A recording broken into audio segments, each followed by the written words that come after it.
How's it going, YouTube? Kevin Clear here with a knife video.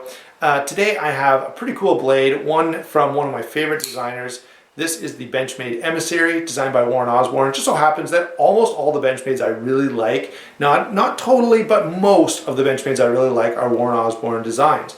My EDC today, just to show that this is not entirely true, my EDC is the 710 McHenry & Williams, which I love. I think this is not just one of the better Benchmades out there, but one of the better knives out there.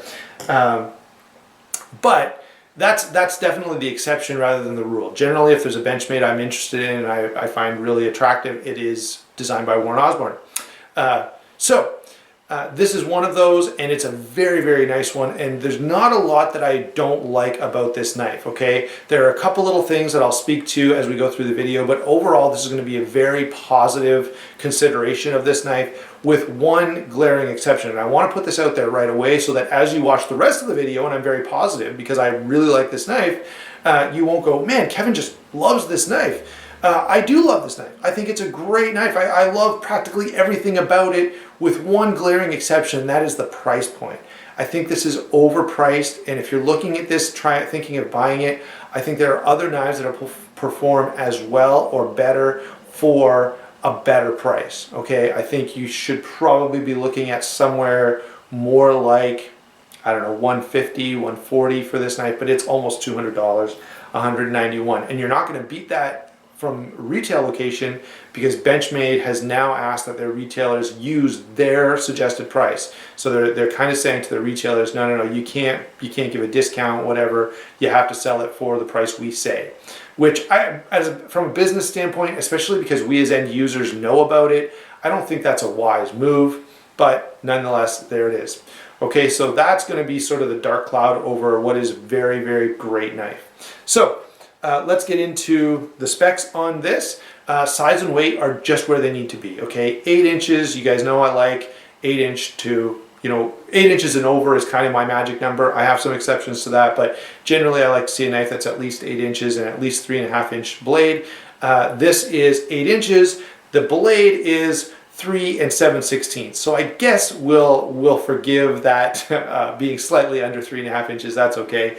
And the handle is 4 9/16. All right. Weight on this is just under 4 ounces, like 3.9 something ounces, which is very, very comfortable for an EDC knife. Okay. Lots of nice blades land around that weight, and this is a knife you could easily carry all the time and literally never hardly notice that you've got it with you. Okay, so overall, very nice blade, very comfortable in hand, really good size and weight for carrying with you all the time. And when you pull it out, you definitely have a large enough knife to do pretty much anything you would need to do. Okay, so for size and weight, I think it's a win. All positive stuff there. I don't really have any complaint in terms of the size or weight on this knife. Everything is just really, really good. Let's zoom in on the blade and we'll talk about that next. Okay, here we go. Sorry about that. Now we've got the zoom to where we want it. And this blade is, as I mentioned, 3 7/16 inches of S30V blade steel. It's a drop point. And notice how the drop point is leaning towards like a Wharncliffe style blade, where the tip is down here. So it's not a spear point where the tip is in the middle. It's more tipped toward the bottom, okay? And that's achieved by, you've got a fairly flat, here you have this constant slope, and here you got a bit of flat, bit of just straight, and then the belly comes up here. Very little belly on this blade. So if you're looking for a knife that has a lot of belly for skinning or something like that, this is probably not your best option. However, it does have a very lean, thin grind here, very attractive, very classy blade with that top swedge. Good edge geometry on this, okay? Better edge geometry, honestly, than a lot of my Benchmades. Lots of people have complained about the edge geometry on Benchmades. I'm not the first, I won't be the last.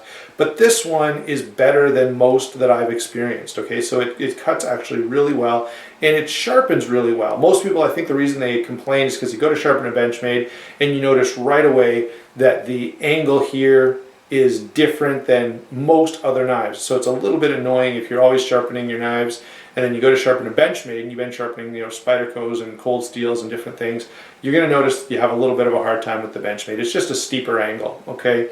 Though this one I found quite easy to sharpen, and I did have to touch it up a little bit. It came to me dull, but that's probably because it had a little bit of use on it, although it's in perfect, very, very good condition. So, love this blade, very functional, very EDC friendly blade. And by the way, notice it's not super huge. It's not going to stand out, so that if you open this in public, I don't think you're going to upset too many people. There are knives with 3.5-inch blades that I would say would upset people, but this is certainly not one. It just looks like a very classy, nice knife to carry to the office or whatever else you may have to do where you're going to be opening your knife in front of other people. All right, so there's the blade. It is S30V blade steel, holds an edge really, really nicely. You can see there is some marking on this blade, the Benchmade logo on this side. Let's see if I can hold still long enough for you to see that.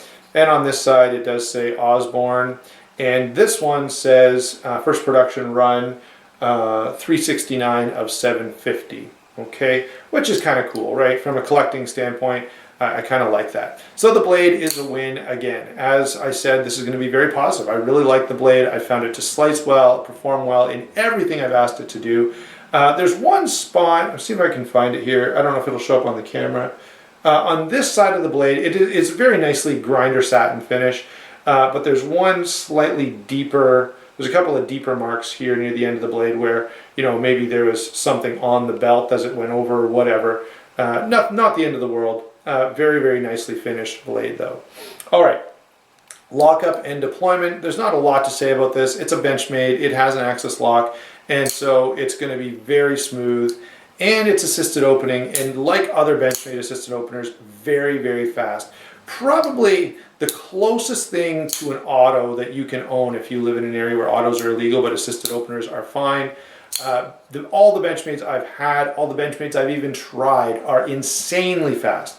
The spring tension is very high. Now that does mean when you're closing the knife, I have, by the way, no problem closing it one-handed. I've heard other people complain about that, but close is fine for me. When you're closing the knife, you're going to feel that tension, but when you open it, it explodes out of the handle. Definitely one of the very fastest knives that I own, and Benchmade tends to do that. And so if you're someone who'd really like an auto knife, but you live in an area where they're illegal, an assisted opener from Benchmade is going to get you probably the closest you're going to ever get. It's very, very fast. Now, I will say this. This is one of the few knives that I've held in hand, and I've held this a lot, and I've flipped it a lot, okay, thousands of times.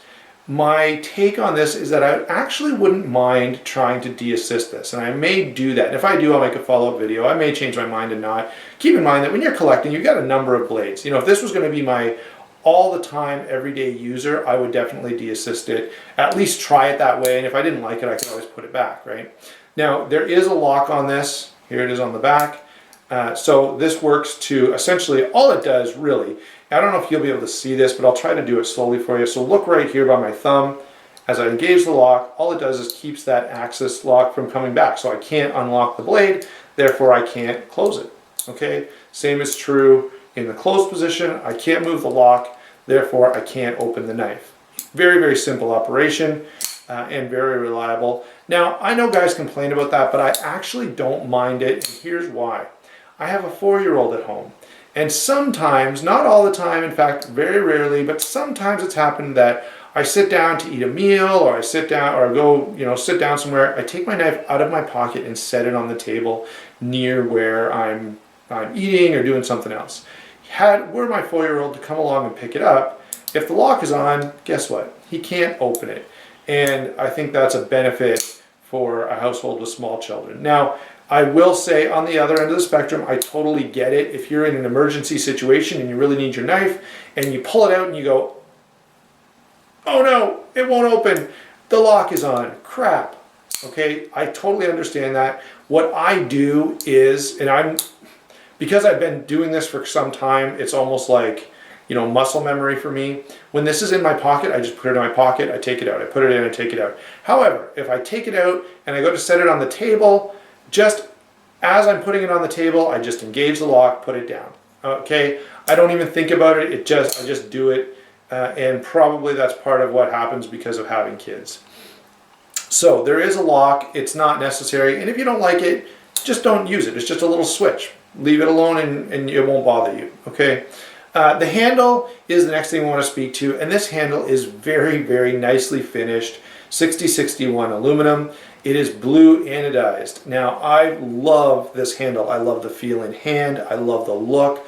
I love the finish. Everything about this is excellent, okay? It fits my hand very nicely, even though it's maybe a little bit small. You guys have heard me complain about handles where the fat of my hand goes over a little bit. This one, I don't really notice it unless I'm here talking to you, kind of really thinking about it. In everyday use, I have no problem with the way this knife fits my hand. However, here's the one thing that is going to be a bit of a detraction from this handle, and that is any aluminum handle with a color on it like this, that's not just raw finished aluminum. If this thing gets even the slightest scratch on it, it's going to really stand out, okay? Because of that, I kind of treat this like a titanium knife. So when I'm carrying this, I don't keep my change in that pocket. I don't keep other stuff in that pocket. I just keep the knife there, okay? And that's because I don't really want to scuff this handle all to crap. With a knife that wasn't, this is more of a gentleman's folder for me. If it was in black, I would probably consider it more of an EDC. But because of the finish on it, because of, the price point, I kind of take it a little easy on this knife. And so I treat it more like a titanium knife than I do an aluminum knife. And I try not to scratch it up. If you don't mind that, so here's what I'm saying. Let's say you're looking at this knife, you go, I love that knife. It looks beautiful. You just need to know that if you carry this and you use it every day, all the time, day in, day out, you're going to scratch up this handle and it's not going to look quite as beautiful. Now, maybe if you're like me, if you're like lots of people, you'll say, hey, that use on a knife looks really cool. It gives it character. It shows people that this is something that I use, that I love. And that's fine. But you just need to know going in that an aluminum handled knife like this is going to take some wear and tear. And it's going to show that wear and tear a little more readily than, say, a stainless steel or G10, or maybe even some titanium finishes. All right, so that's the handle. It's comfortable, it's nice. And finally, the pocket clip, which is perfect. It's not too big, it's not too small, and it is deep carry, but it's not deep carry so that it's up over the handle here. It's just right. Everything about this pocket clip is exactly what it needs to be. It is only tip up, left side or right side reversible. Now it's interesting that on an assisted opening knife, which can really fly open, Benchmade says, hey, we'll give it to, we'll design it to be tip up carry. On their frame locks, they always insist on making them tip down carry because of what they claim is safety reasons. Well, I don't know. If you're putting this automatic knife in your pocket that can fly open like that, and you're going to be concerned about safety reasons, it seems like this would be the knife to worry about. But no, this one can be tip up. It's just the frame locks that can't be. All right. We all know, there's lots of people have commented on that before. I've even commented on it a couple times myself. Anyway, I really like that this is tip up carry. That's of course exactly how I'd want it. Again, a positive thing. Overall, I think this is a great knife for everyday carry. I think it's a great knife for gentleman's carry or a gentleman's folder. I think it could even be a good sort of secondary. Let's say you always carry something big like an Emerson CQC8 or a Recon 1 or a 0560. And you want something a little smaller to pull out when you're just opening a package in public. I think this is a great knife for that. Now it's very expensive. That's my only drawback to this knife. I literally love everything else about this. I love the shape, I love the sleekness, I love the cleanness of the lines, I love the way it feels in hand. Everything about this knife I really, really like, except that one thing, which is price point. Now, I was able to buy this secondhand on the secondary market and did fine on it. So I got a really good price on this. Essentially, I paid for this what I really think it should be for brand new. Great knife, definitely a win all around with that glaring exception of being really expensive. If these were cheaper, I would just say everyone should own one, but I can't go that way. If you totally love this and you just think this is the greatest knife that's ever existed and you're going to carry it and you're going to be proud of it, go ahead and spend the money. But if you're looking for just a nice high-end knife and you're happy to have different things, other knives may be of interest to you other than the Emissary, then probably those other things are going to give you more for your dollar. All right. There you go, guys. That's my take on the very classy, very fast, very nice Benchmade Emissary. We'll talk to you later.